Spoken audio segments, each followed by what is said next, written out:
Today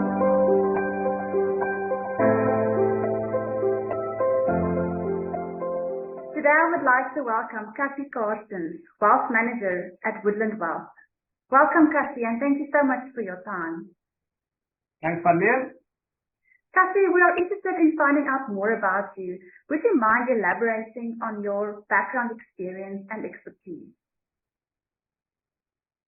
If it's work related, I think I've been in the industry for around 13 years. And if I take a real high level overview, it's been incredible how the industry and the journey has morphed over time. And I think that's also led to, sort of us internally, really trying to apply our minds as to what we need to be for clients. 13 years ago, that looked different. Maybe 5 or 6 years ago as well. Today it looks different again. So that's where we are. And so we specialize. We prefer to probably all work in investment industry, but we've also realized that it's much wider than that. And that needs to be top of mind when you work with various scenarios. So it has evolved over time. If you compare 13 years ago to where you guys are currently at today. Yeah, it's evolved a lot, and I think lots of it has to do with your own perception of where you add value, and that's something we talk a lot about. So I think looking back, we probably thought we add value by being the technicians in the room, and unfortunately being the technicians for the clients, where, the time we realized that in most cases that just sort of goes over the head, and we really need to solve the problems that either people have front of mind or that they are not aware of. And a lot of those cases, the investment component only plays a small part or very small part. And the problems you solve outside of the investment sphere adds value. And then, just something on that note, I think it's something that's caught me unaware is how much we sort of emotionally get involved with clients. Unfortunately, clients that loses a spouse or goes through a disease. And in those conversations, in those meetings, it's absolutely pointless talking about technicalities. So it's a big learning curve, and I think 10, 20 years from now will also look different. But that's always been our focus to stay relevant. Yeah, so I think this ties into my next question. What would you say are your core areas of specialization, and how do they contribute to the business? I don't like to think that I've got something, especially unique. So as a collective, we're much stronger.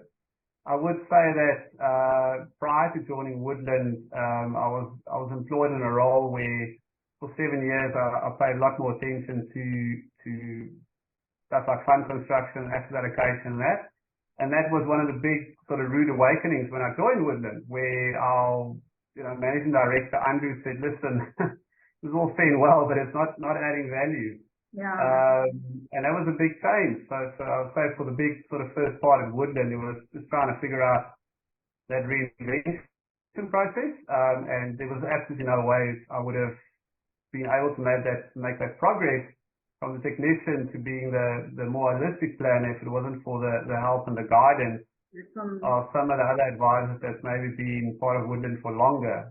We talk about the Woodland way or the Woodland DNA.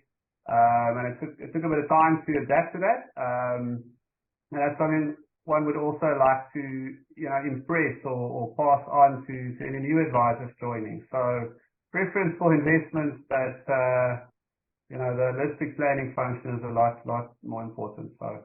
Mm-hmm. So would you say that is the ultimate goal that you would like to achieve when you work with clients? In order to follow the Woodland way of doing business and following that holistic approach when it comes to clients?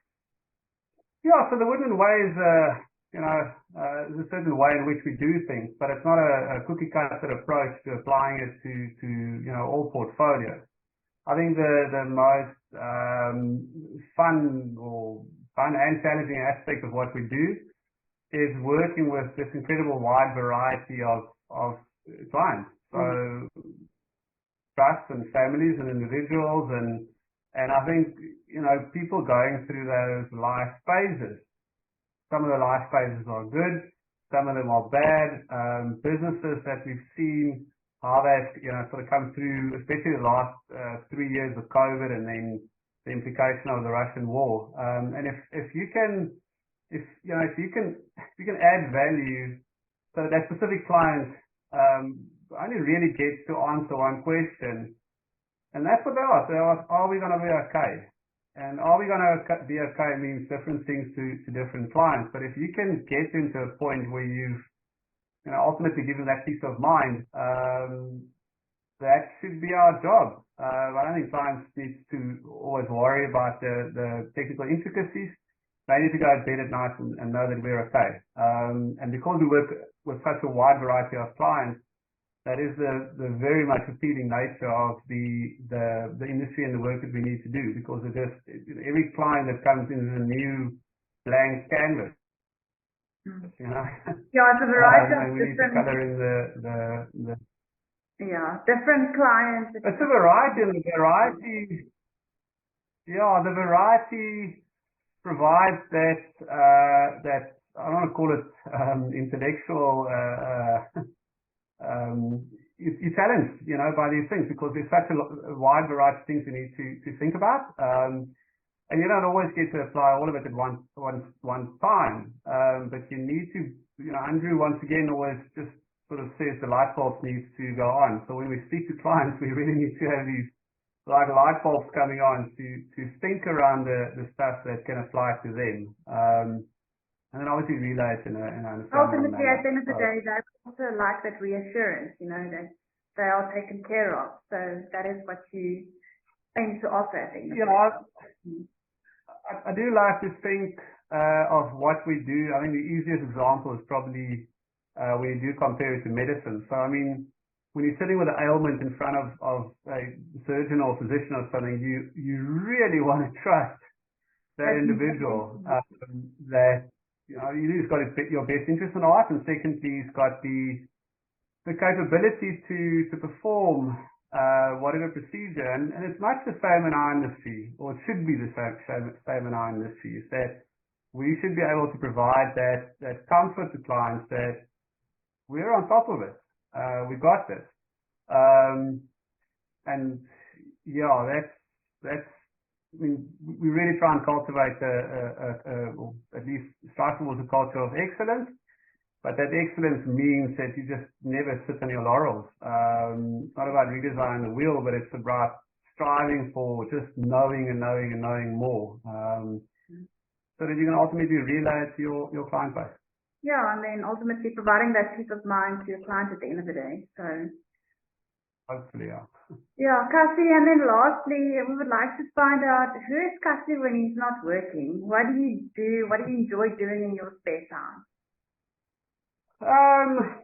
Yeah, so I mean, I'm a dad of two boys, so they're 4 and 2.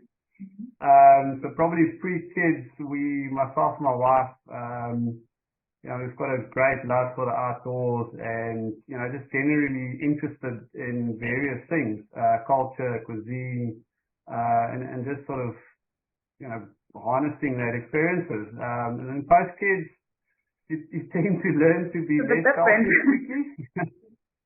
Yeah, you tend to you can't just now, go walk in the mountains on your own for a weekend.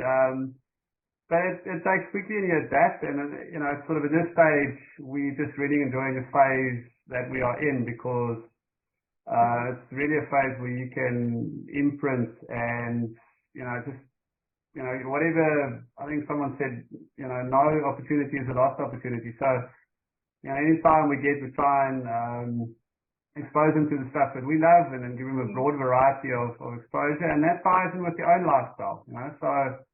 So it's difficult at the moment with the rain, but we try and get out there as much as possible.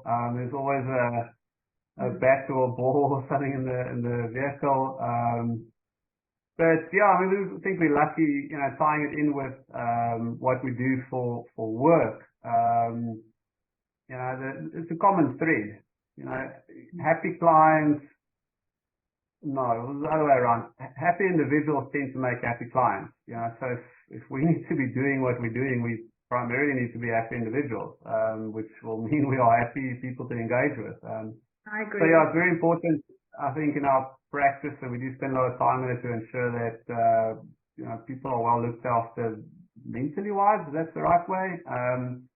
But to also self-regulate, and to make sure that, we keep that balance. So I don't think working till 3, 4 o'clock in the morning is the answer. But Great work-life balance, and it seems like you've reached that point where you have achieved that. So, quite happy with how things are.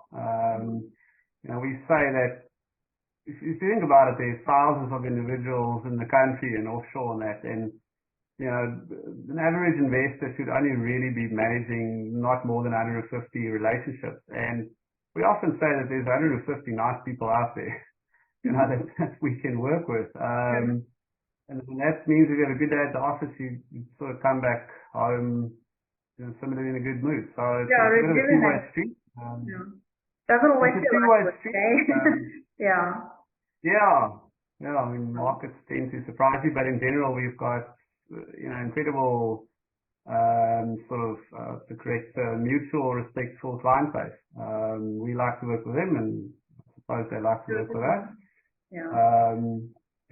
That's it. Oh, great. So thank you, Cassie. I think this gives us some great insight as to who you are and how you actually add value at Woodland Wealth as one of their wealth managers. Now, for those of you who would like to find out more or get connected with Cassie, you are more than welcome to follow him on LinkedIn or visit the Woodland Wealth website at www.woodlandwealth.co.za. Thank you so much for your time, Cassie. Much appreciated. Yeah, thanks for the chat. Great. Thank you.